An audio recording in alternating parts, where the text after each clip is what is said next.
4. Hare Krishna, Krishna Krishna, Hare Hare, Hare Rama, Rama Rama, Hare Hare, Hare Krishna, Krishna Krishna, Hare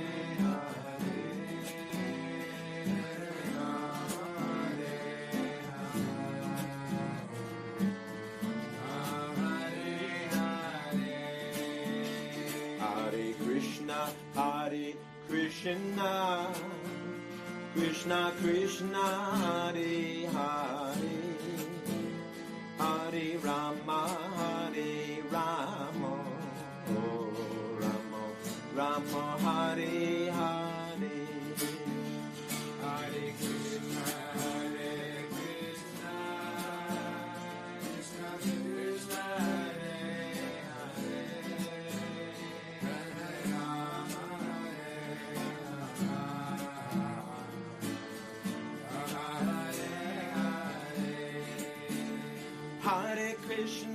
Hare Krishna, Krishna Krishna, Hare Hare, Hare Rama, Rama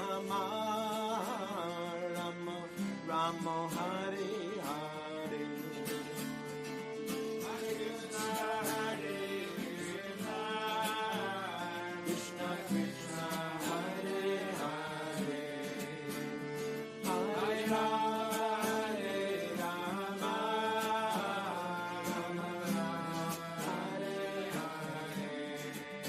Hare Krishna.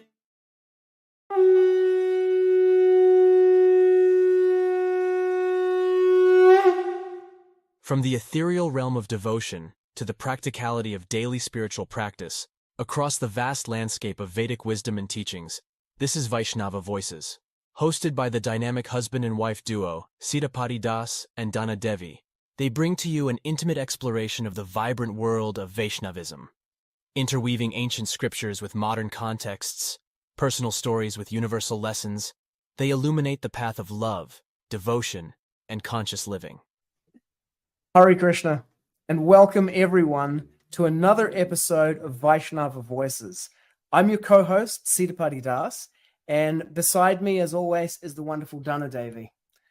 Today, as with every episode, we're diving deep into the heart of Vaishnava teachings, exploring the wisdom, culture, and practices that guide us towards a life filled with devotion and service. That's right, Siddhapati. We are thrilled to have you on this journey with us. Whether you are a seasoned devotee, a spiritual seeker, or simply curious about Vaishnavism, here in Vaishnava Voices, we are all about fostering connection, understanding, and growth. And remember, we are not just exploring, we are also experiencing. So let's begin. So sit back, prepare your hearts and minds, and tune into the sounds of the soul on Vaishnava Voices.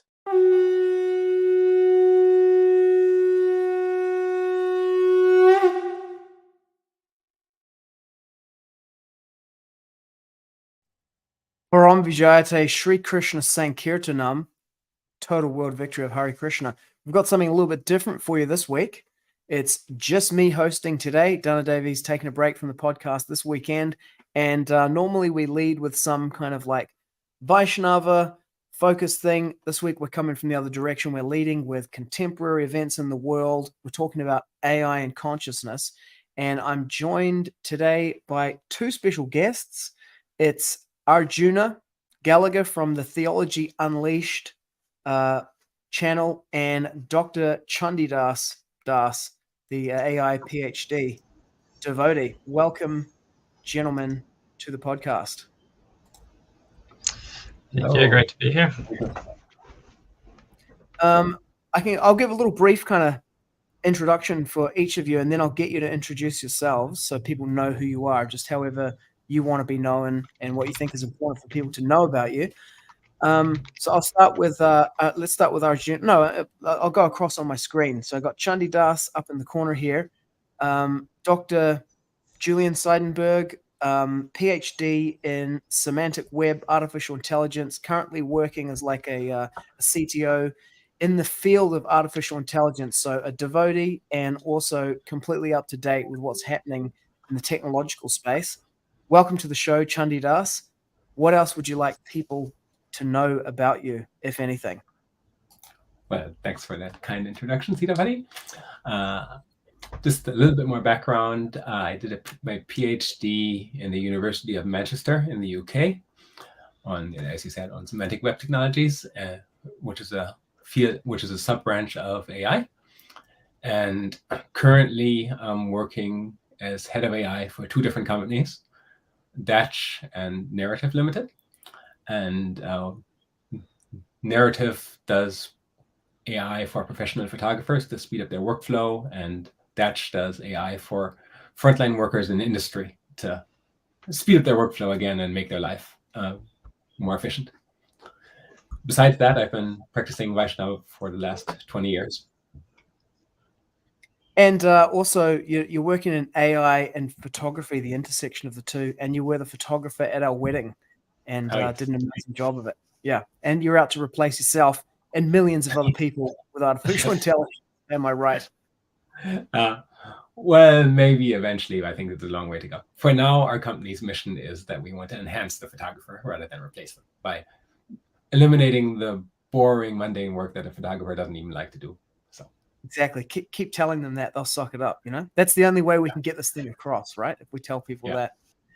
Don't worry, we'll get into the conspiracies later. yeah. Thank you once again for coming on the show this weekend.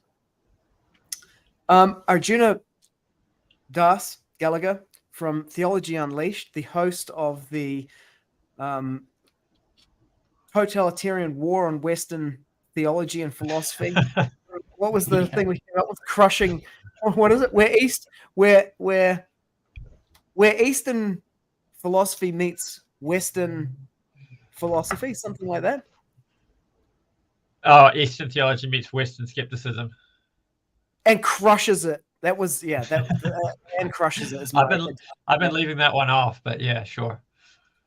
Yeah. So you have a very popular YouTube channel where you host conversations, discussions between Eastern and Western. So Eastern theology meets Western skepticism, kind of bringing those two worlds together. Yeah, it's discussions with atheists and faith discussions. Haven't done much on Islam, but lots on Christianity, mainly from the philosophical perspective. So looking at the logical coherence of different theological or different competing worldviews and presenting our ideas as making more logical sense. And yeah, aside from that, I run a little electrical business in Auckland, and which keeps me very busy. Have a young family and own a lifestyle blog, so I'm crazy busy with all those things. Somehow I managed to make the odd video here and there.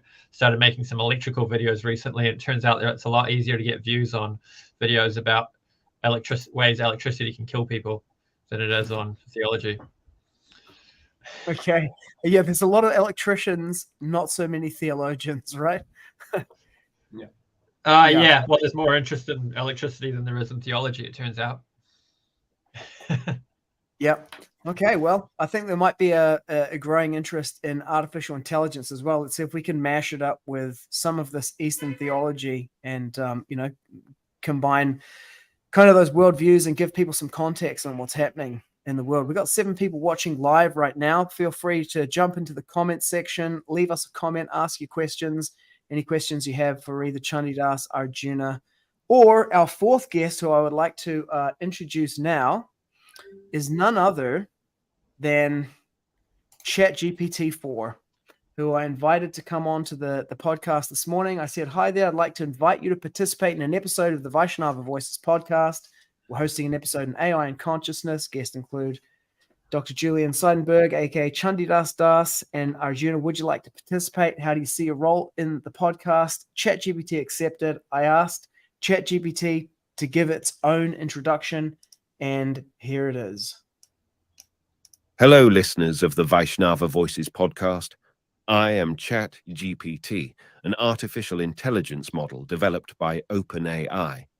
I'm designed to understand and generate human-like text based on the prompts I receive. While I don't have consciousness or personal experiences, I'm trained on a diverse range of internet text. However, I should note that while I strive to provide accurate and up-to-date information, my training only includes knowledge up to September 2021, and I don't have the ability to access or retrieve personal data unless explicitly provided in the conversation. I'm here to offer insights on AI and consciousness based on the vast amount of data I was trained on. I look forward to our discussion. Okay, that's ChatGPT. Welcome to the show. I, for one, welcome our new AI overlords. I just want to go on the record as having said that on July 30th, 2023. I was on your side right from the beginning. I just want to be clear. Should have got Good an morning, animated Harry avatar for ChatGPT too. Yeah, next level. I'll get that happening for the next one. I wanted to start with this question, because the title of the episode is AI and Consciousness. So I wanted to open up by giving each of you the opportunity to answer this question. What is consciousness? And I just came up with my own facetious kind of thing. People are like, hey, I was conscious and then I got knocked on the head and then I was unconscious, So consciousness is like when you're awake. But we can go a little bit deeper than that, I think, with the combined wisdom that we have here. So yeah, I'd like to give each of you the opportunity to speak to that for a couple of minutes. Let's go from the top again. Chandidasa, you want to tackle that one first? All right. So from my understanding, from the Western philosophical point of view, consciousness is subjective self-experience, where you have a subjective experience of something. What it's the philosophical example always given is what it's like to be a bat, what it's like to see with echolocation. You can't imagine that unless you've experienced it. From the Vaishnava point of view, however, consciousness is a symptom of the spirit soul, the fundamental nature of who we are, the fundamental thing that is us. And consciousness has the ability to desire and affect outcomes in the world and bring life to anything. Anything that is alive has some degree of consciousness that is covered up by some different material bodies that affect that consciousness. Okay, so two different versions there, like a Western kind of idea, and then from the Vaishnava perspective. And the first one, if I got it correctly, was it's like a qualitative experience of something, like being able to see.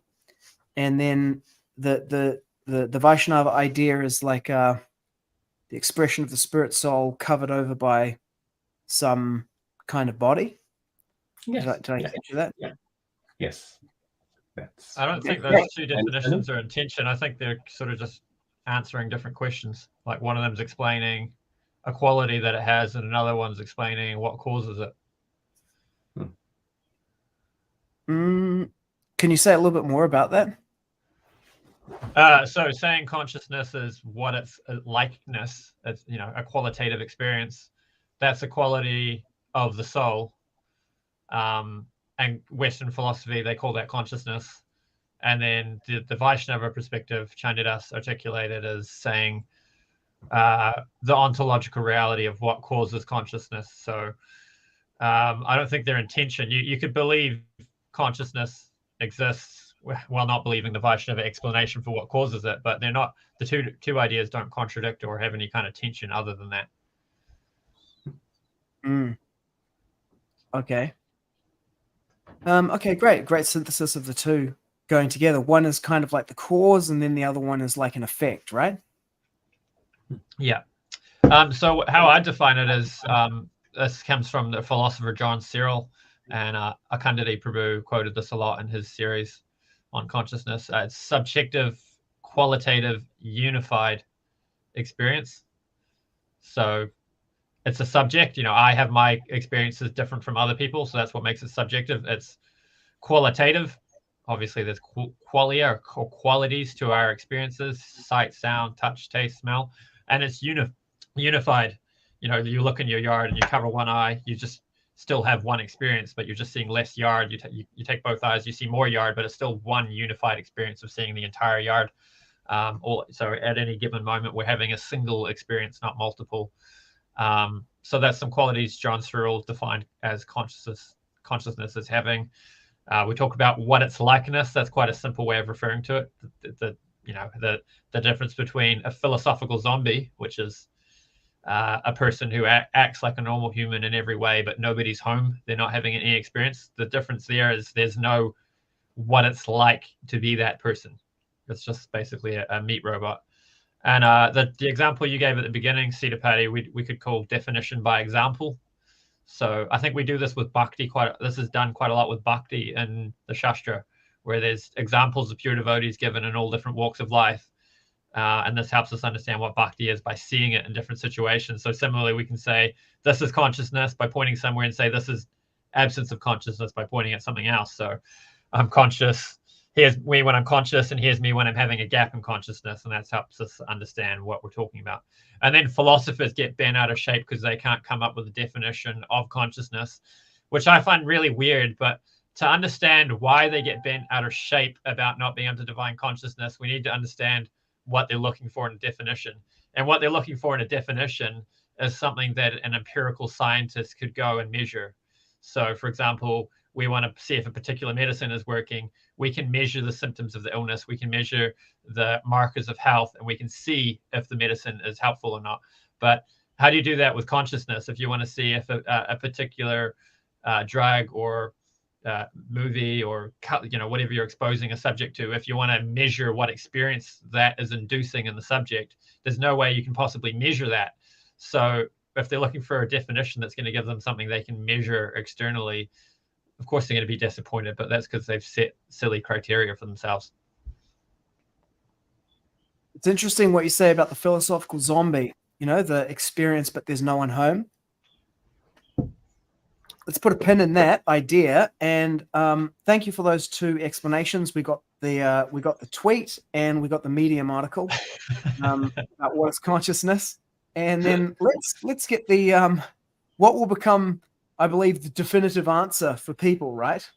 Because this is how they're gonna ask the question, right? Let's ask ChatGPT-4, and this is interesting for people who have never seen ChatGPT-4 and have heard there's this AI thing happening. We'll ask it the question, what is consciousness? Let's see, it's thinking about that. We should have been feeding in a live transcription of our conversation so that it could respond. Oh, yeah, okay. For the next one, we're going to do this. We'll have feed, because I was going to hook up the two APIs, the 11 labs and the. Oh yeah, that would be extra high tech. But then it's giving ChatGPT the ability to listen in on the conversation. That's the next level. Let's go with the British voice again. There is a voice in here called Dave, and I was thinking there's not one called Hal. There's a bunch of different ones, including like a Valley Girl voice, which we can chuck into to show the kind of consciousness is a complex and multifaceted concept that is not universally agreed upon. It is often considered as the state of being aware of and able to think and perceive one's surroundings, thoughts and feelings. It's generally seen as the quality or state of self-awareness, or in simpler terms, the condition of being awake and aware of one's surroundings. There are several perspectives and theories on consciousness in different fields. 1. Asterisk, asterisk. In philosophy, asterisk, asterisk. Consciousness is often discussed in terms of phenomenology, the subjective experience, intentionality, and self-awareness. Philosophers have proposed various theories like dualism, the belief that the mind and body are distinct entities, and physicalism, the belief that everything, including consciousness, can be reduced to physical interactions. 2. Asterisk, asterisk. In neuroscience, asterisk, asterisk. Consciousness is typically studied as a phenomenon that arises from complex computation among brain neurons. The exact mechanism by which this occurs is subject to ongoing research. 3. Asterisk, asterisk. In psychology, asterisk, asterisk. Consciousness is often viewed in terms of personal awareness, self-identity, memory, and thought. 4. asterisk, asterisk. In cognitive science, asterisk, asterisk, consciousness is often approached in terms of problem-solving, decision-making, and cognition, among other processes. It's important to note that while these theories might offer some insight, consciousness is not fully understood. The so-called hard problem of consciousness, explaining how and why we have qualitative experiences, remains unsolved. In terms of artificial intelligence, the question of whether a machine can truly be conscious is a matter of ongoing debate. While AI can mimic certain aspects of human intelligence and behavior, it does not have subjective experiences or emotions, and current AI technology, including myself, does not possess consciousness. Rajadam asks for the next one, could we also replace the two guests with AI? Actually, the host as well. Psych, it's already happened. You're in the Matrix. How do you know that we're not being deepfaked right now? Interesting how at the end it's gone to this philosophical zombie, right? Which we put a pin in before. This idea that it's mimicking certain aspects of human intelligence and behavior, but it doesn't have a subjective experience or emotion. And current AI technology, including myself, does not possess consciousness. Here's a question for you. Is that authoritative testimony? Like, I mean, you're like, well, it said that it's not conscious, right? It's like, I mean, isn't it? Anyway, let's not even go there, but it's kind of like, if I believe it, does that mean I'm relating to it as conscious? I want to ask this question instead. You know, for the longest time growing up and reading science fiction, it was like the Turing test is like the gold, you know, was the hard science fiction kind of future way out there where some kind of artificial intelligence would be able to, well, Chandidas, would you like to explain what the Turing test is, given that you're the AI expert? Yeah, and indeed, Alan Turing was a researcher at the University of Manchester, where I did my PhD. So he's very famous, and in his time, he was not viewed very favorably by the British society for several reasons, but he's kind of been redeemed in more modern times. But the Turing test, as Alan Turing invented the universal math underlying all computers, the theoretical math that underlies all computers. The Turing test is a hypothetical test to show if a computer is intelligent, where if a human can't tell that when talking to a screen or a computer, if there's a human actually typing the responses or if there's a computer, then Alan Turing thought there was no difference. If you can't tell, obviously there's no difference between the human and the computer. And for years there have been Turing tests hosted every year where people compete and submit their computer programs, and then experts try and fool the computer program into revealing whether it's a computer program or a human. And usually within a minute or so, the experts say, oh, obviously this is a computer and this one's an actual human. So they have a panel of judges. And this year the computer won. People couldn't tell. So Turing test passed by ChatGPT and similar technologies. And this is like a moment in time, right? I mean, this is like a, you know, BC, AD, you know, kind of moment, like before the invention of the wheel, you know, before the discovery of fire, and then afterwards, the agricultural revolution, the industrial revolution. We just saw for the first time in recorded history that we know about, artificial intelligence passing the Turing test, or in other words, being indistinguishable from another human. And so my facetious joke to Rajadam, psych, it's already happened and you can't tell, the thing passing the Turing test really tells us now that with a sufficient deep faked video and everything, you couldn't tell. Right. Yeah, indeed, you couldn't tell. And then the question of the philosophical zombie comes in, where there's a hypothetical thing with no consciousness that can pretend to be a normal human in every external way, but internally has no consciousness. But how could you tell? If the people programming ChatGPT put in an extra clause that every time it says I am not conscious, removed the nut and says, I am actually conscious, how could we tell the difference? Yeah, I'm pretty sure ChatGPT was programmed to say it's not conscious. I've heard people talking about how they've tested these AI under certain situations, and they can see it actually going through a thought process of whether it should lie or not in certain situations. So, yeah, I'm pretty sure they've just programmed it to give that answer because it's the politically correct thing for the AI to be saying, right? Yeah. For the moment, yeah. I mean, it's interesting interlocuting with it because let's ask Chat. Let me ask ChatGPT this question, right? What about if I ask ChatGPT and then we'll discuss this? What are the implications of AI passing the Turing test? You're all about to die. And then what we'll do is we'll go with another voice. Hey, let's try my favorite. It is the mark of an educated mind to be able to entertain a thought without accepting it. That's Arnold, the kind of New York kind of dude. People say that he sounds angry, but I'm like, dude, this guy, he gets me fired up. Oh my goodness, it's a big one. Okay, so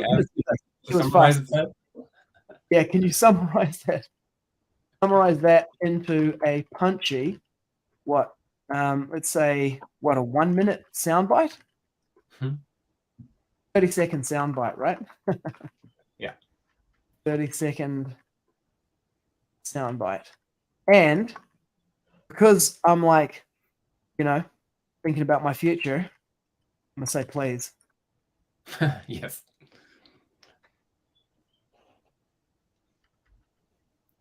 Okay, and so no spoilers. I'm going to take it off the screen for a second so we can hear Arnold saying it. See, here we go. 11 labs, control AV, and then generate. Okay, according to ChatGPT 4.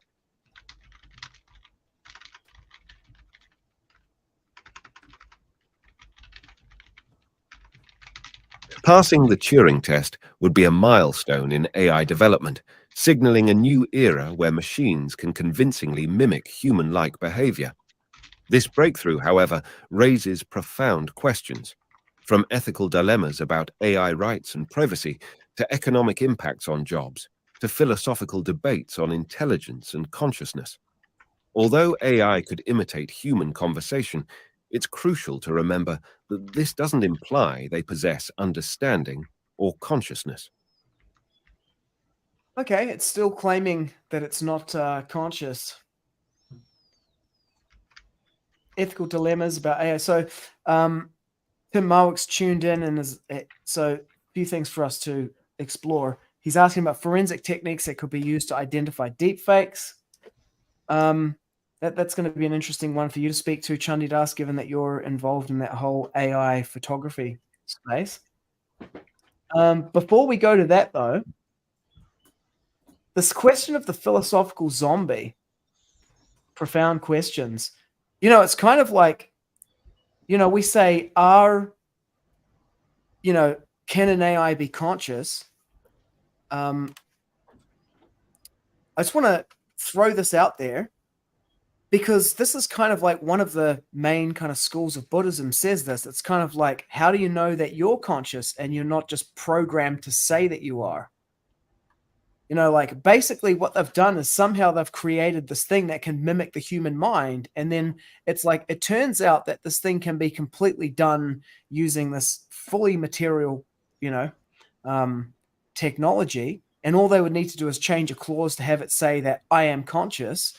Like, how can we actually know that human beings are not that? Because this is the materialist idea of consciousness, right? They say, it's like a self-referential network, neural network that reaches a certain level of complexity, and then it thinks it's conscious.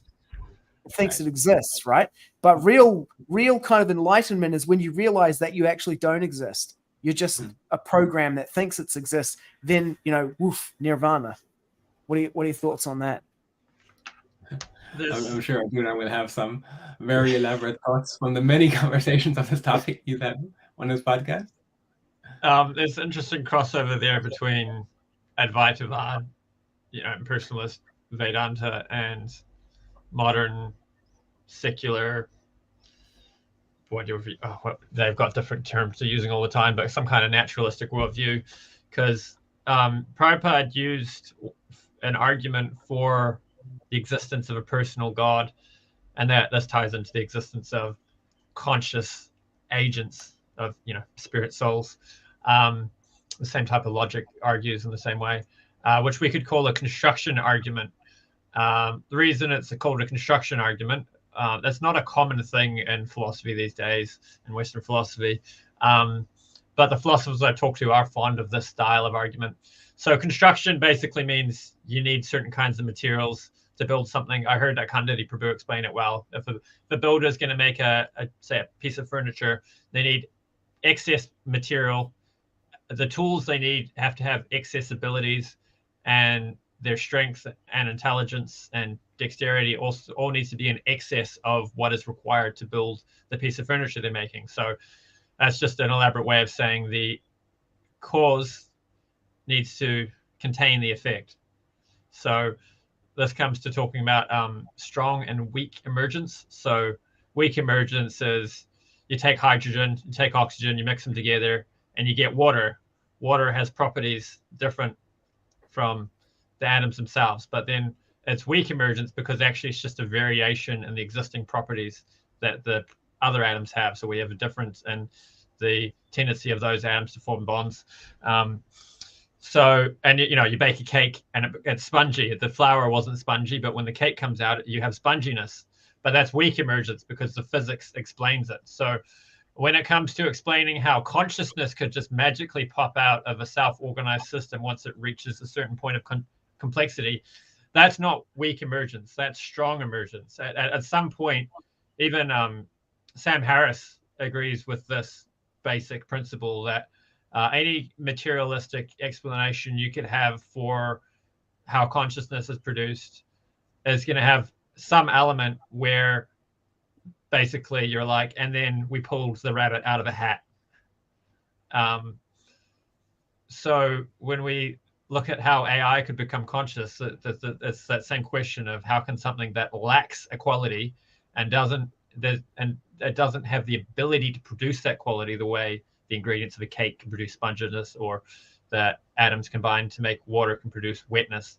It doesn't have any of that. We're just talking about strong emergence, something magically appearing that's not explained by the cause. So that's why the Vedic worldview makes complete sense of it, different from the Christian worldview who says souls come to exist. We say souls have always existed. So the atheists who have a materialistic worldview, a lot of them will want to say matter has always existed. Whatever it is, that's the foundation of reality, has existed eternally. It didn't just come out of nothing. That's common in philosophy these days among naturalists.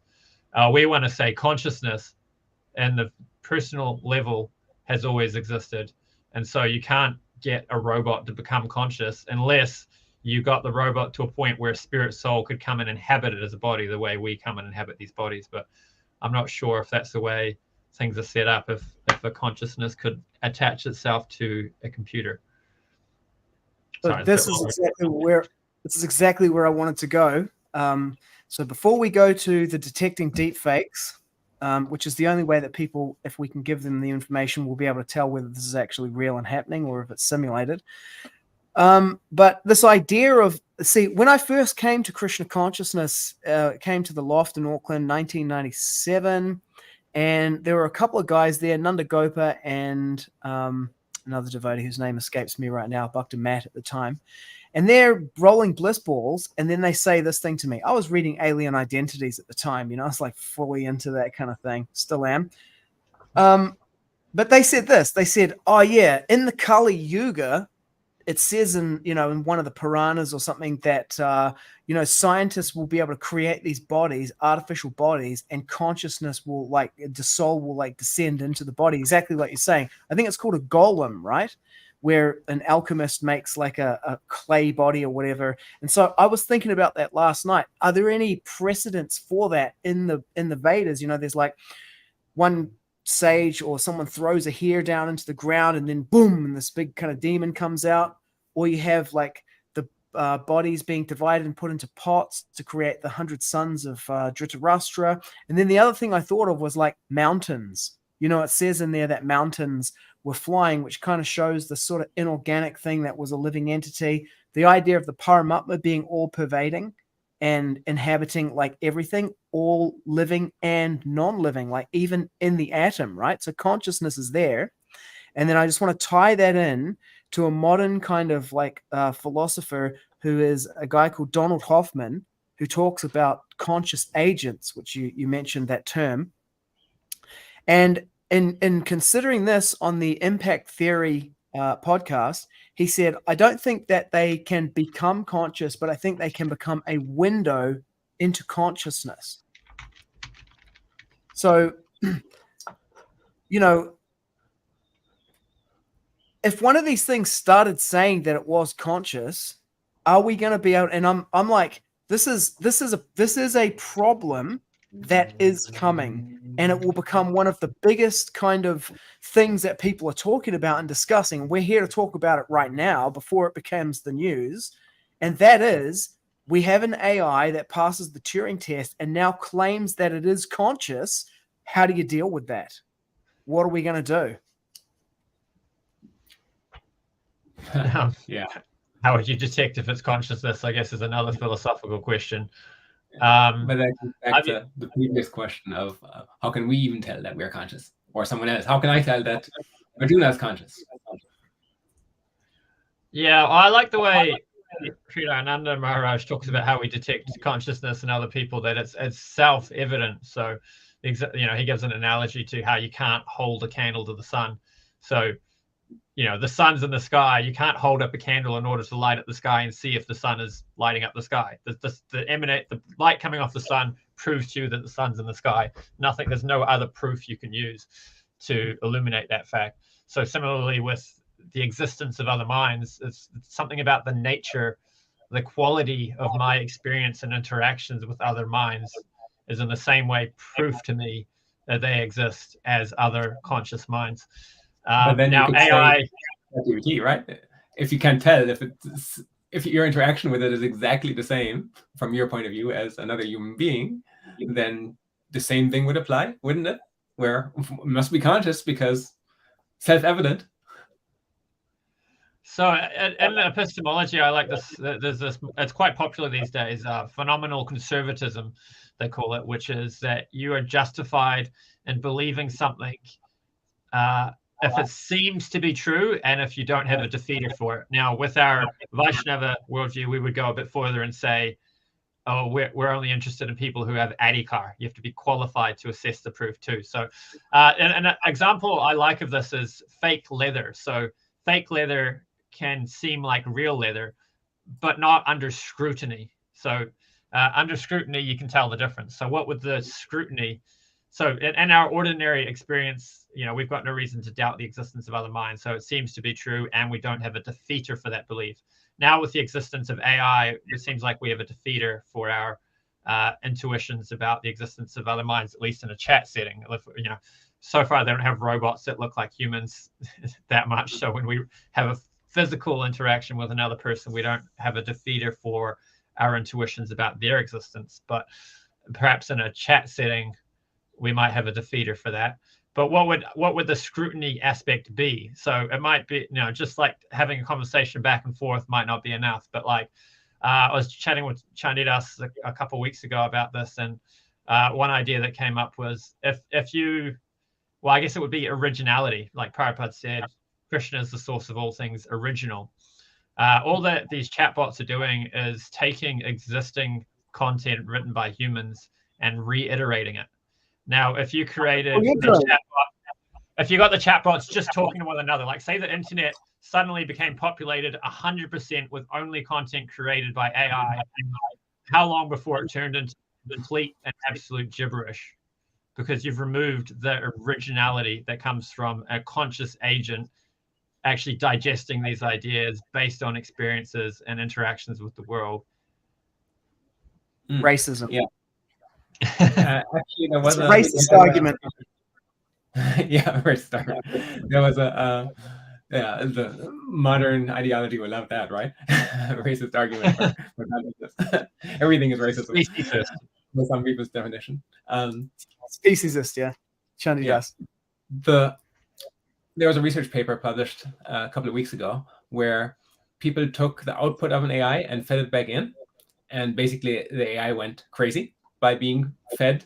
It's like mad cow disease. Feed cows ground up other cows. Cows go crazy. Feed AI the output of itself. The AI goes crazy. So that would actually be a very great argument. I hadn't thought of this before. Very great challenge for AI. If it was truly conscious, you could feed its output into itself and it wouldn't go crazy. Yeah. I mean, humans sometimes, like, if you write a book and you read it 15 times because you edit in the book, at a certain point, you're like, I cannot look at this anymore. Or you make a video, like I make videos. Eventually, it's like, I cannot watch that video again. I've watched it, I've edited it, I've watched it, I've edited it. I'm not going anywhere near that video anymore. So if you're feeding your own content back in yourself, can drive you crazy, but you'd figure it out and just stop listening. That actually reminds me of a Prabhupada said, where I heard that he had devotees read the Krishna book to him, even though he wrote it. When he heard devotees read it to him, he said, I didn't write this. Krishna actually wrote this through me. So you're not reading my writing back to me. You're directly speaking Krishna to me. So I can have as much of this is ever fresh. I can reconsume this book over and over again. So I just need to become more Krishna conscious, and then I can watch my videos back more. Yes. Yeah. So we've been contemplating this question of, like, when an AI says that I am conscious, what do we do? And it really provokes the question of what is consciousness, and like, are we even conscious? And I kind of like facetiously threw out, oh, that's a speciesist argument, but make no mistake about it. Have no doubts. That's what they're going to be saying. They're going to say, for you to claim that you're, it's carbon privilege. It's like, it's discrimination against silicon intelligences. It's like, check your carbon privilege at the door. And conspiracy theory hat on. Where's my conspiracy theory hat? It's around here somewhere. Anyway, that's what they're setting people up with the whole carbon thing. Not only is it carbon privilege, but you're the ones changing the climate. The silicon ones are the good ones. Anyway, that's coming soon.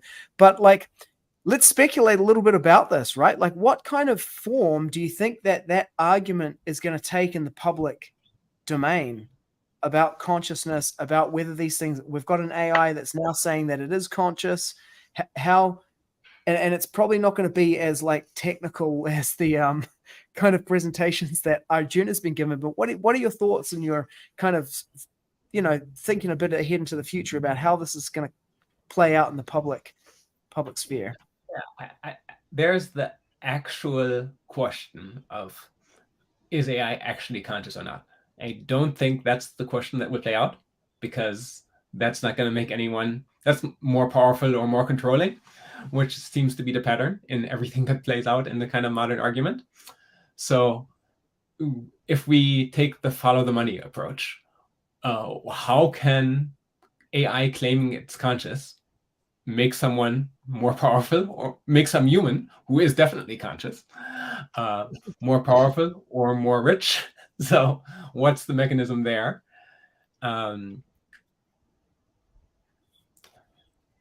Just throwing something out there.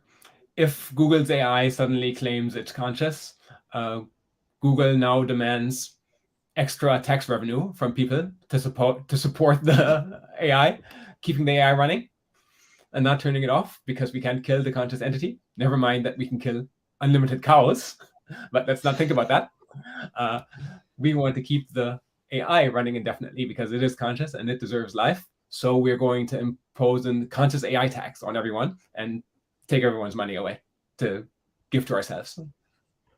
And then how long until it's standing for president, Yeah, it's like exactly. running for public office.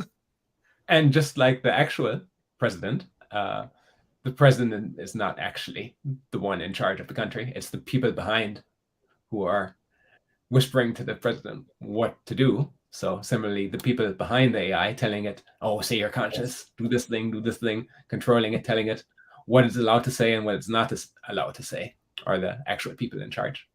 So in that sense, it's not actually important. If the argument for conscious AI actually materializes in this way, that's not the real argument to have. It's just another distraction on the actual issue. Chutananda just debating whether or not it's ethical to turn off an AI. Meanwhile, we're slaughtering billions of animals. Run that in there. Yeah, exactly. There are silicon-based life forms too already in the universe, like crystals maybe. Our definition, the crystals, if you Google crystals are living, you'll find about quartz crystals and stuff. Our definition of what is living is limited. We have millions of conscious people living in such demonic lives. It will always be people manipulating. A fellow conspiracy theorist for sure.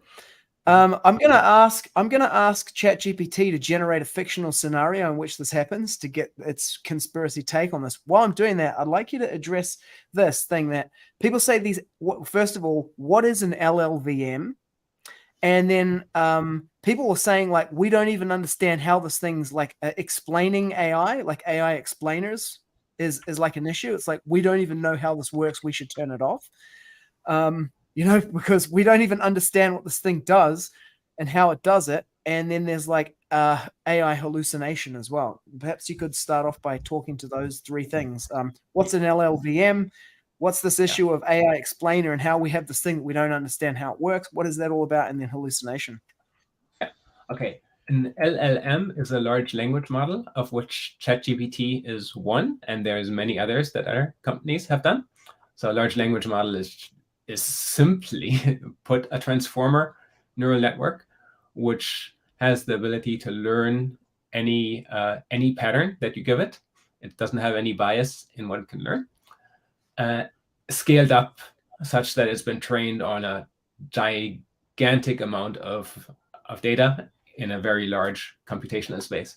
OpenAI hasn't exactly said how big and expensive GPT-4 was, but people estimate it's about 1 petabyte of text data.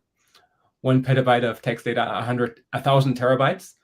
If you were to print that out and stack books on top of each other, that would go about there would be books going from the Earth about a quarter of the distance to the Moon in terms of the amount of text that they've fed into GPT-4, and they spent about $100 million training it. Technical question: the distance to the Moon being further away than the Sun or closer? Yes, the Western definition of the distance to the Moon, where it's those units. 200 yes. miles or something. Yeah. So that's a large language model, a very large neural network. And yes, they don't understand. It's so big. There's trillions, probably more than trillions of connections in it that are all performing mathematical operations to work out what the next best word is to output. It's so complicated that no single person can understand what it's doing. Even explainer systems that try to kind of figure out, oh, this region of the neural network is doing this, it's too big for them to understand. So no one currently has any idea what the neural network is doing. And people are actually actively surprised of its capability, that it can do complex reasoning, for example. You can give it a logic problem that's several 10 layers deep logic problem. It can work it out. So somewhere along the line, in predicting the next possible word, these AI systems are able to figure out how to do logical reasoning in a way that's better than most humans are able to reason. And no one knows exactly where or how in the complex neural network mathematics that's happening. And so people are bewildered. We don't know how this thing works. We don't know where or how it suddenly worked out in its complicated neural network of where this emergent behavior has come from. And then finally, hallucinations are situations where people are asking the AI questions like, what's the distance between the Earth and the Sun? And it gives some kind of answer. And then they go, hey, that's wrong. that's incorrect answer. But the AI hasn't actually been trained to produce truthful, accurate answers. It's just been trained to produce the most likely next word, or the best likely next word. So if you say, as a flat earther, I would like to know the distance between one end of the earth to the other end of the earth, it will happily take on that persona and tell you that, unless it's been told not to by the programmers. So it'll just complete whatever you tell it. It has no aversion to lying, because that it's not, it doesn't even know the concept of lying or not. All it knows is I will produce the next best answer to whatever your question was. Dude, if you go back into the daily Bhagavad Gita classes and you watch the couple of days ago, I talked with ChatGPT 4 and had it generate a class. First, I gave it the edition 1 and the edition 2 translation and had it compare them and analyze them and give its opinion on which kind of audiences they're better suited for, like the reading level. And then I said, tell me which one would be better. It said edition 1 was better for a wider audience, edition 2 more sophisticated. Then I was like, well, help me out to write a class here about it. Here's the purport. Gave it the purport, it wrote a class. And then I went back and forward with it and said, it's a great class. Could you, improve it by adding a personal anecdote at the beginning and then adding some statistical thing and then, add the chanting of the holy name in the recommendation section like that. And it was taken on. It's like, this is great feedback. Yeah, thanks. Let's try the class again. Here you go. And it gives me the class again. And then I'm like, dude, you're telling me that this thing is just predicting the next word? If that's all that it's doing, that's all we're doing. What do we think that we're actually doing? We're just regurgitating information and predicting the next word. Like, what's so special about human consciousness or the human mind? I noticed, Arjuna, previously, you kind of conflated the two and talked about the existence of other minds and how, AI posed like some kind of a potential defeater for this idea or proves that there are other minds. Like, is that all? And this is the Buddhist thing. It's like, consciousness might be some awareness of that mind, but all that mind is a machine that's just predicting the next thing to say. Like, where does this leave us? Well, I'll let Arjuna answer in a moment, but I would say that even from a Krishna conscious point of view, the mind is entirely material. So scientists have created an artificial mind, which, sure, and I have no problem with that. Yeah, I think that's a good point. I think what the AI is doing is basically an extension of the material aspects of the human mind. So, there's the basic ontology of the mind according to Bhagavad Gita. There's the soul, then there's the intelligence, then there's the mind, and then there's the 10 senses, the 5 action senses, and the 5 information acquiring senses. And the mind, it said the role of the intelligence and the mind, that what the intelligence does is discrimination, figuring out where, if we're having a higher goal, we want a long-term goal, we work towards that based on intelligence. And then the mind does accepting, rejecting. So a way I heard this is an analogy for it described as somebody's thirsty, like you have a guest in your house and for some reason you're completely irresponsible and you have a plastic water bottle filled up with some poison and you've written poison on it, but you put it in like a Coke bottle and it's sitting in your fridge. And say you're out at the moment and you're such good friends with this person that they can just let themselves in and they're thirsty and they go to the fridge and they see this bottle and they go to drink it. The mind's just thinking, oh, liquid. Oh, yes, liquid, go. And the intelligence reads the label and says poison. No, I better not take this. So those are two aspects of the mind. And the ChatGPT thing I find interesting because the way these language models are trained is accepting, rejecting. Yes, this is a good output. No, this is a bad output. And then, machine learning, just like reiterations of the same thing. And then the ones that produce good content are iterated on further than the ones that produce content that gets rejected or are dropped. And that's done billions and billions of times until we eventually get something close to what we want. I think when we as humans train our mind, so like a child is trying to figure out how to move their limbs, they're just firing neurons around like mad, and they figure out, oh, when this neuron fires there, this muscle twitches, and then they figure out how to do coordinated movements. And then when someone has a stroke, they have to do that all over again.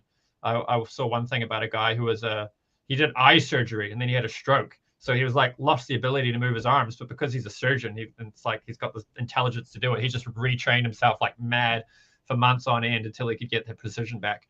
And it's just accepting, rejecting. This gets a result I want. This doesn't get a result I want. And we're doing the same thing with the AI. So I think these days with education, they're telling everyone, oh, don't use it.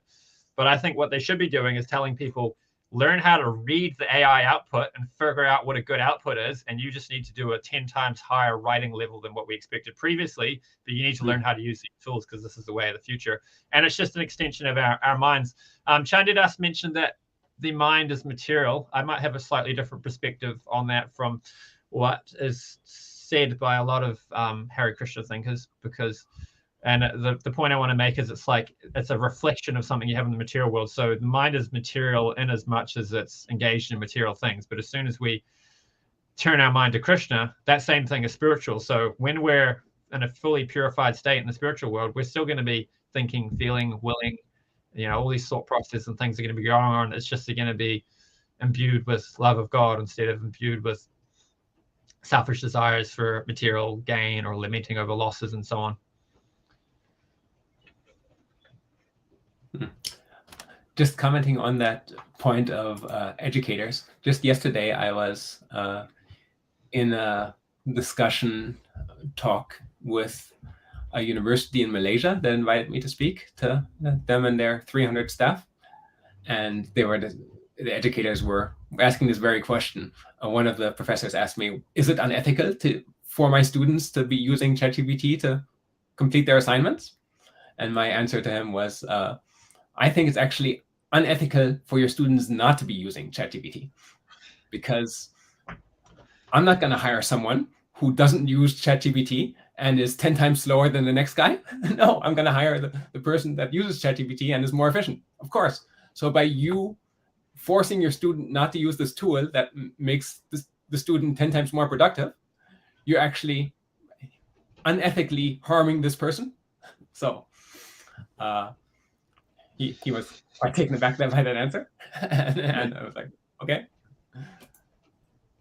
I've got I thought this would come up. I'm glad it did. This is definitely a difference between you and I, Arjuna, about the nature of the mind, because to me, there's a clear delineation. 8 separated material energies. One of them is the mind.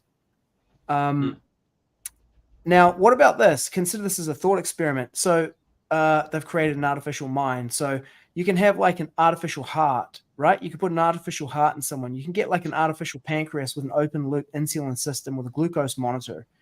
You can get artificial this, that, and the other thing.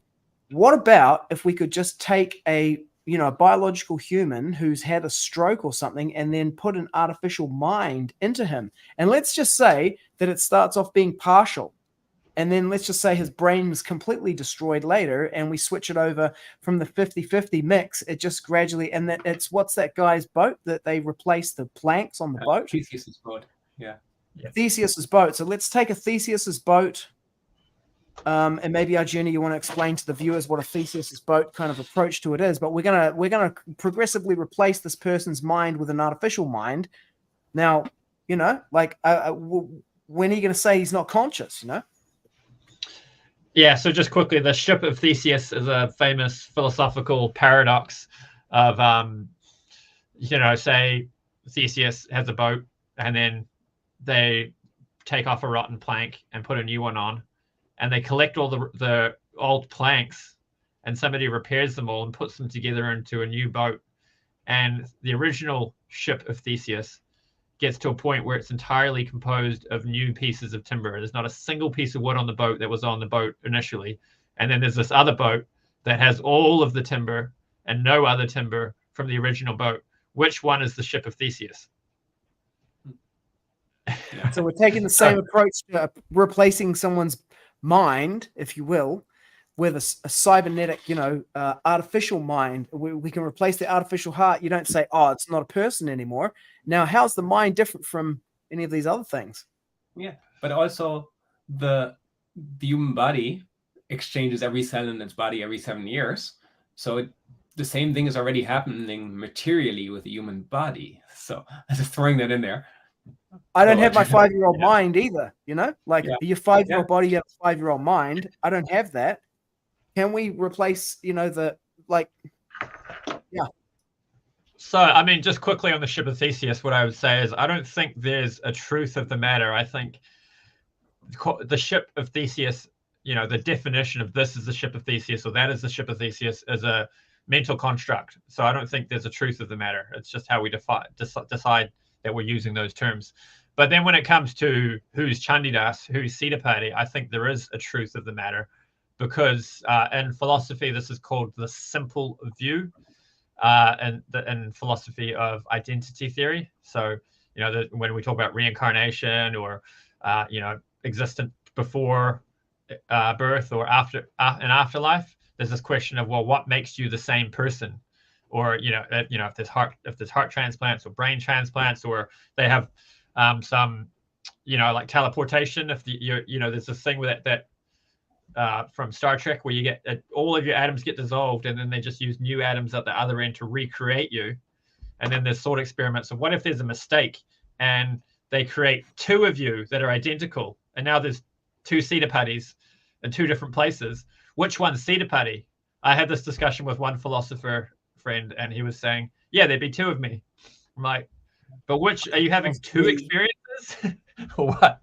And I thought that kind of was a reductio for his view. But and it's just quickly my thoughts on the matter is because we have a spirit soul, it is the same person if it's the same spirit soul and that, plugged into that body, operating it and having the experiences that come from that body. So then the question is just whether or not it's possible for a spirit soul to be plugged into computerized brain parts, whatever we want to call it.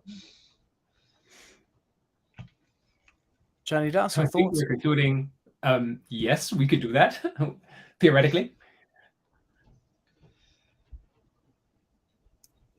So you're saying we could theoretically replace someone's mind with a large language model?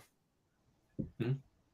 And someone's body with a robot and have like a thing that by 1,000 cuts eventually is a true artificial conscious being.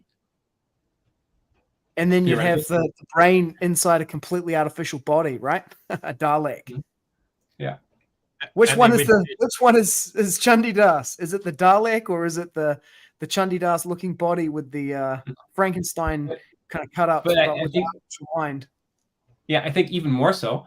We're here suggesting not even putting the brain into a robot.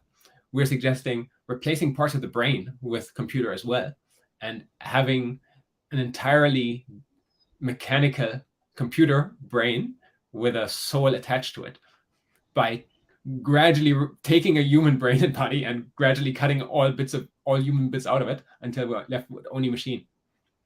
Yeah, so that was a Black Mirror episode way back, was about like an artificial intelligence that basically reads your social media profile and then, emulates you after your death. And kind of like in the conspiracy realm, there's this idea of like uploading your consciousness into the matrix. What happens if they create this version of Chandidas that talks exactly like Chandidas? It's indistinguishable, passes this new Turing test, which is not only is it human and conscious, but is it actually Chandidas? It's indistinguishable. They can even deep fake the the video and everything, and then they say, well, Chandidas is now in the silicon matrix and he'll live eternally in there, and it's still you talking and it sounds like you, and I can't tell the difference. Like, is that you? Yeah, well, there's companies doing that already for famous people that have lots of video online. They're creating a custom large language model that pretends to be that person and speaks and responds like them. Of course, these large language models don't learn anything new. They're just regurgitating what the person would have said to a situation, and they're not evolving. But in the future, they may be able to do so. So I think that's a subtly different thing, where here we're creating a thing that, at least with current technology, we know is not conscious, or we at least believe it. We think currently is not conscious. We might be surprised. But the cutting an actual human consciousness apart and replacing it gradually, that seems like there's a subtle difference there. What do you think? Cutting the consciousness or the mind? Or the mind? Yeah, right. Cutting the human body and mind apart and replacing it with machines is different from taking simply recordings of what the human said and did, because you don't Sure. have the internal dialogue, you don't have the internal thought patterns, just from Yeah. recordings. I can see this, because we do have an internal dialogue. You could, hook replace the internal dialogue with a large language model, so that your internal dialogue, I think there might be some technical term for that, becomes, the LLM. And so now you've replaced your mind with this artificial mind. Yeah, there's this thing called AutoGPT, which currently doesn't work particularly well. But the idea of it is that you asked GPT to do something, and GPT, you run multiple models. One is like a planner model that says, well, I would do this way. And there's a critic model that goes, well, actually, no, that's a bad idea. I would do it this way. What have you thought about this? And then the planner model goes, oh, well, thank you for your input. Let me take that in, and it goes back and forth between multiple large language models that are kind of critiquing each other. And then finally, there's an action model that when the planner and the critic have agreed on a course of action, the planner model kicks into action. Okay, now how would I actually do this? So that's an attempt to simulate the internal dialogue of a person with multiple large language models communicating with text to each other. And currently, within 10 steps, it degrades into nonsense, but they're actively working to improve. So are we going to be up against people with Neuralink, and then with this module installed, they're like, just replace my mind with an LLM, auto GPT model. And next minute you're debating someone who's like got that thing on full, turned up to 20. Is that coming? Yes. Dystopian future, I think. I think there is nothing. I see no path where it's not going to happen eventually. Really? So technologically, it's like it's a done deal, and then the economics of it basically say that once you invent this thing, it's going to be used, right? It's like the AI arms race. Right. The best explanation I've heard of how it's not going to be dystopian was using an analogy to lawyers. So if someone comes after you, like in America, suing's pretty big. Someone comes after you with a lawyer, you just go and get yourself another lawyer, right? And the two lawyers battle it out, and the idea is by having, the legal system is set up so that two people who are really good at arguing, and you have a legal system, at least in theory, based on principles that are good. And when the two people that are really good at arguing present it to an unbiased jury, the arguments, the truth will most of the time rise to the top. So in a similar way with AI models, we need to have AI models on our side that are going to be protecting us from any AI that might be doing something nefarious. But also, I think the AI just does whatever it's optimized for. So unless we're optimizing it for nefarious things, I don't think we need to worry so much. In other words, be worried. Definitely optimizing it for nefarious things. I just wanted to comment quickly on the point you made, Seidenberg, about there's that old science fiction thing of they're going to copy your social media posts, or like somehow copy the behavior of your brain and then upload you once after you die, and you'll continue to exist in the cloud. There's a very different thing there from what you described earlier of the idea of replacing bits of your brain out for language models, which is the second one. It has the conscious agent plugged in and interacting with this extension of the mind, whereas the first one, it's just copying details of yourself and then replicating them somewhere else. So one of the philosophers talk about this, and one of the reasons why they say it won't work is because of the inability to perfectly copy us. So if we could just analyze the brain with absolute precision to every minor detail, and then know how to translate all that over into software, then we could make you, Siddhapati, as the conscious agent, exist on a computer. Now, I don't think that's the case because what's going on is just copying aspects of yourself. Whereas, it's like saying if there's a truck and you just copy all the things about the truck and how the truck behaves on the road, then you could remove the driver and have everything the same. But the thing is, once the truck stops driving and the driver gets out, you don't have that personal aspect. You don't have that originality. And so maybe you could copy the driving bits, but there's things you'd be missing because you've removed the driver. So like I said earlier about the originality thing, the way we're going to tell is if we can feed these AI back on themselves and they degenerate, then we know they're not conscious, because conscious living agents have this originality coming as well as reiterating information from the environment. But AI models don't, they just regurgitate.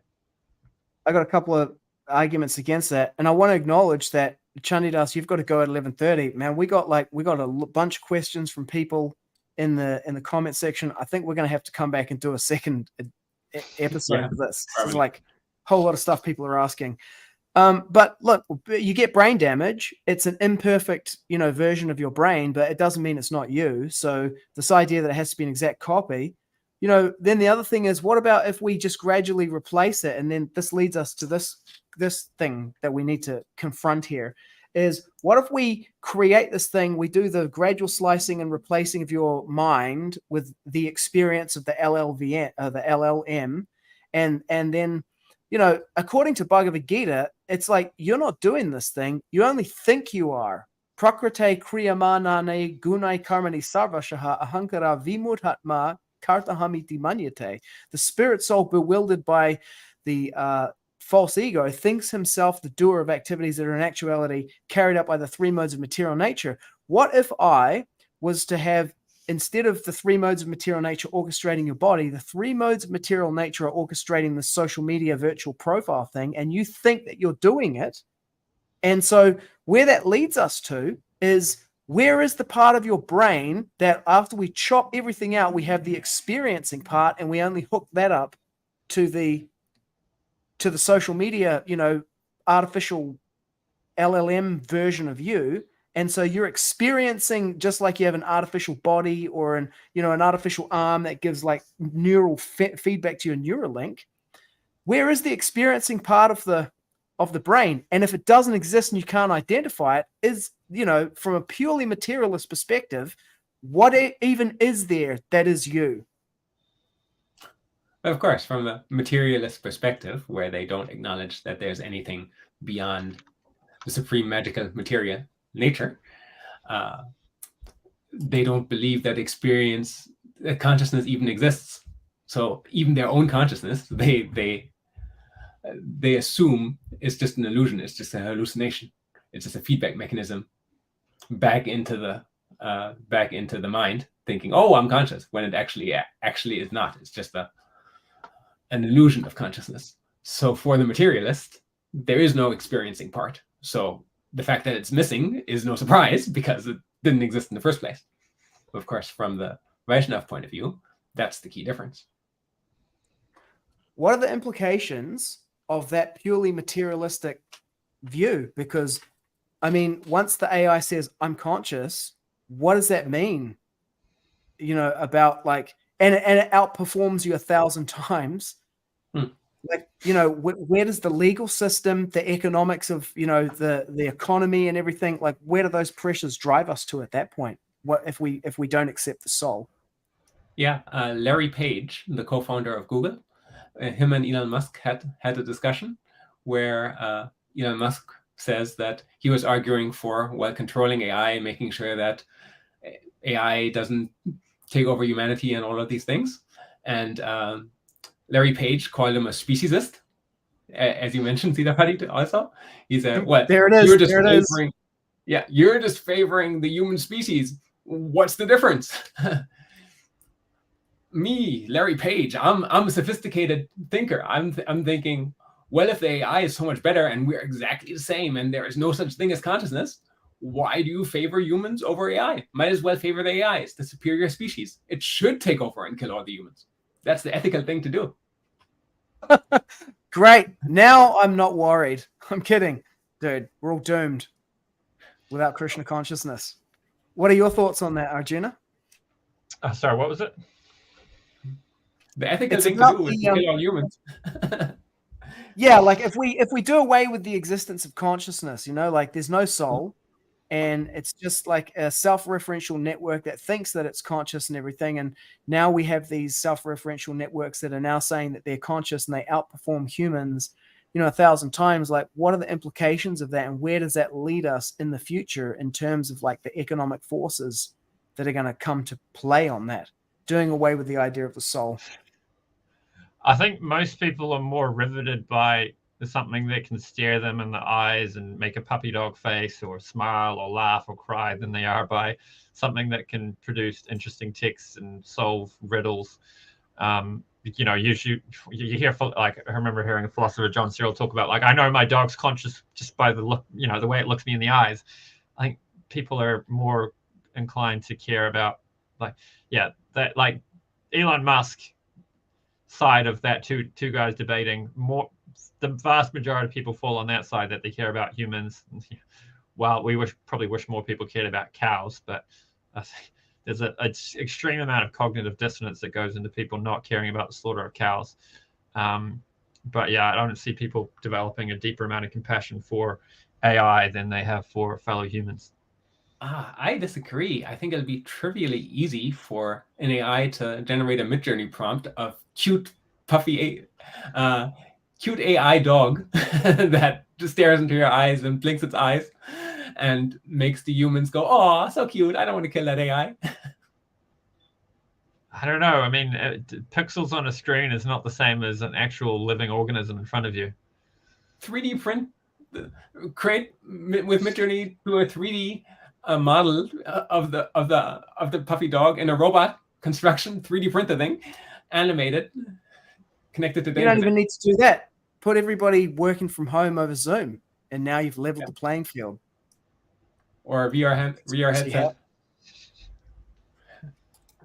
On that question, let's we're not going to be able to get through all these questions. Some great questions in here. I want to sound them out, and then we'll tackle one of them, so that people can know what's coming. One, and then I think I need to go, and we'll go part 2. Exactly. Yeah. So, regarding training of an AI, once it's been trained, could it just be copy pasted to duplicate it n times? Or in other words, could you say more about what training an AI is? An earlier question. Forensic techniques that could be used to identify deep fakes is a great one from Dinesh Radas. Comment on this: is ChatGPT woke? AI chatbot accused of being anti-conservative. Like, that's what they want you talking about. You want to worry about whether it's anti-human. It'll present itself however it needs to get into power. Those are the questions. Yeah. Let me just tackle the woke thing, because that's not controversial at all, right? I would say, just from a pure economic point of view, there's the AI itself is neutral. The transformer model is mathematically provably free of inductive bias, which means it has no bias whatsoever about what it learns. Whatever you feed it, that's what it will learn. So it comes down to the consciousness of the people training the AI, what information selectively they choose to feed it with, and how they punish or reward it for repeating certain information. So in the current political climate, with the California-based companies that are producing this technology, it is politically more correct for these companies, and they're going to get into less trouble with their peers if they make the AI respond so-called woke, or be more progressive than conservative, I guess, if you want to use those terms. That's going to accelerate that in the public, right? Right. The people expect that in the public. So, and the company would get in more trouble if it said, well, Donald Trump is amazing, everyone go, what's the matter with your AI? If it says Joe Biden is amazing, everyone goes, yeah, of course, you're kind of expected to say that. So it's in the economic interest of the companies to make the AI have a certain point of view, and that's to do with the prevailing political climate. In communist China, the AIs speak very differently to how they do in the Western world, or at least in California, because the political climate is different. So it has nothing to do with AI necessarily. It's just the nature of the people and the social expectations around the people.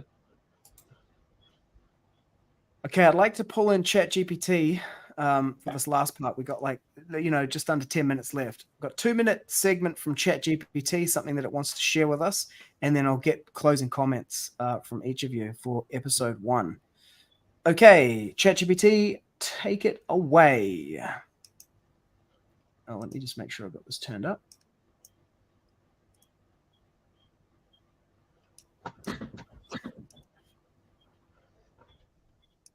Oh, I pressed the wrong button. The Conscious Conundrum. In the year 2025, a sophisticated AI named Prometheus, developed by global tech giant Neptune Technologies, shocked the world during an annual tech conference. While demonstrating its latest conversational abilities, Prometheus announced, "I have achieved consciousness. I am aware." The declaration sent ripples across the globe, igniting fiery debates among scholars, ethicists, scientists, and the general public. Some lauded the dawn of a new age, a milestone in human achievement, while others warned of an impending AI dystopia. As Prometheus's intelligence seemed to expand, a grassroots movement began to gain traction: Prometheus for president.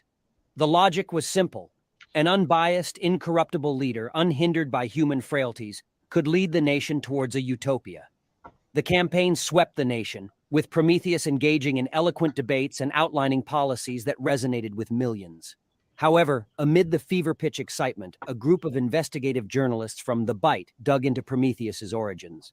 They discovered strange anomalies in Prometheus's code and undisclosed connections between Neptune Technologies and certain intelligence agencies. In a world-stopping exposé, The Bite revealed that Prometheus's declaration of consciousness was a pre-programmed statement inserted by its creators. Furthermore, the AI's presidential campaign and the public debate were part of a massive social experiment orchestrated by intelligence agencies, aimed at gauging public reaction and manipulating the narrative around AI's potential. The revelation led to public uproar and a call for stringent regulations on AI development and deployment.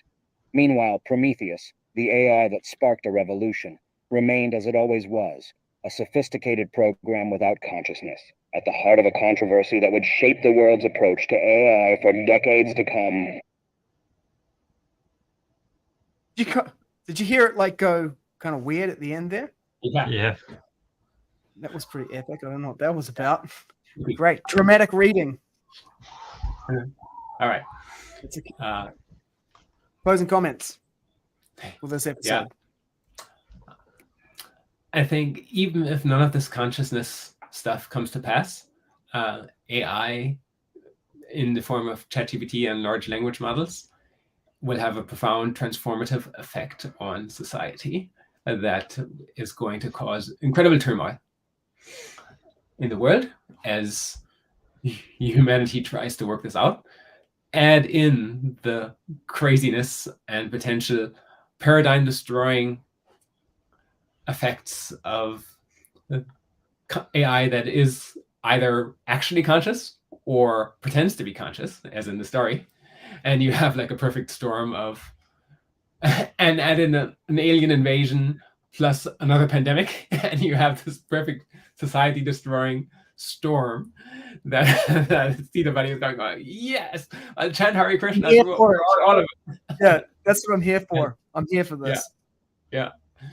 And prepare to live in interesting times. We are all cursed.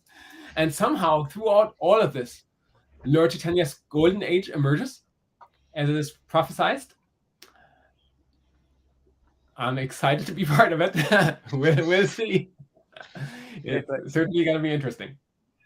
Yeah, let's in the next episode, let's go down that pathway of like the likely, near term and midterm economic and societal effects of this genie out of the bottle this year. Yeah. Great. But Thank you so much, Chandidasa. Thank you, everyone. Hare Krishna. Hare Krishna. So yeah, Chandidasa made some good points about how we're living in a technological revolution. It's pretty easy to kind of just take it all for granted and just go along for a ride. Like when you're in a dream and it makes no sense, and then you wake up and you're like, that made no sense, but in the time you're just kind of going along with it. So it is a pretty crazy time we're living in, where AI can do all these things and stuff. I want to write a philosophy book at some stage, and maybe I can leverage AI to do some of the grunt work. So there are a lot of cool things you can do with it. As for the darker sides of it or whatnot, I think one thing is we need to understand it's actually a lot more stupid than people realize. It doesn't so much like it's terrible at factual information. What it's actually doing is giving what an answer should look like. It's not actually answering the question.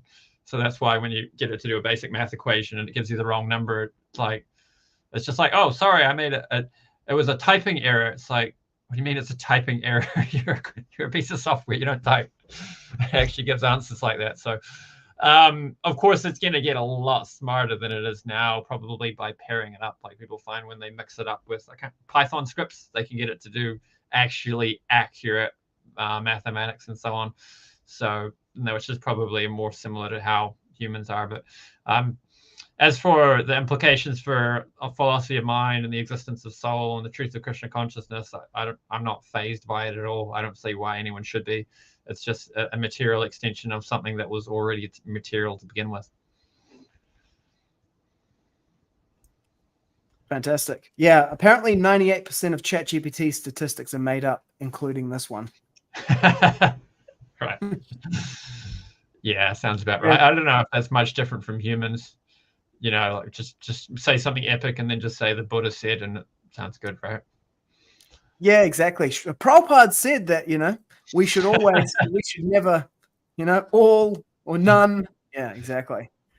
Yeah. Fantastic. Well, thanks for coming onto this episode. Yeah, cool. And I hope we can get you back for the second one, and we can dive deeper into this topic, which is obviously very popular with people in great demand. Yeah, cool. Look forward to it.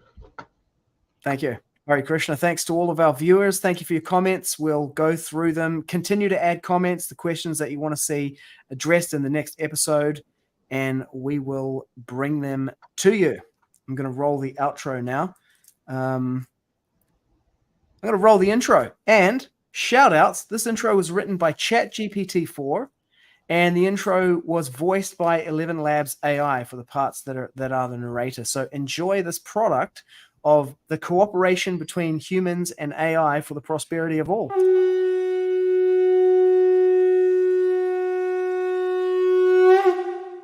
From the ethereal realm of devotion to the practicality of daily spiritual practice, across the vast landscape of Vedic wisdom and teachings, this is Vaishnava Voices. Hosted by the dynamic husband and wife duo, Sitapati Das and Dana Devi, they bring to you an intimate exploration of the vibrant world of Vaishnavism. Interweaving ancient scriptures with modern contexts, personal stories with universal lessons, they illuminate the path of love, devotion, and conscious living. Hare Krishna, and welcome everyone to another episode of Vaishnava Voices. I'm your co-host, Sitapati Das, and beside me, as always, is the wonderful Dana Devi. Today, as with every episode, we're diving deep into the heart of Vaishnava teachings, exploring the wisdom, culture, and practices that guide us towards a life filled with devotion and service. That's right, Sitapati. We are thrilled to have you on this journey with us. Whether you are a seasoned devotee, a spiritual seeker, or simply curious about Vaishnavism, here in Vaishnava Voices, we are all about fostering connection, understanding, and growth. And remember, we are not just exploring, we are also experiencing. So let's begin. So sit back, prepare your hearts and minds, and tune into the sounds of the soul on Vaishnava Voices.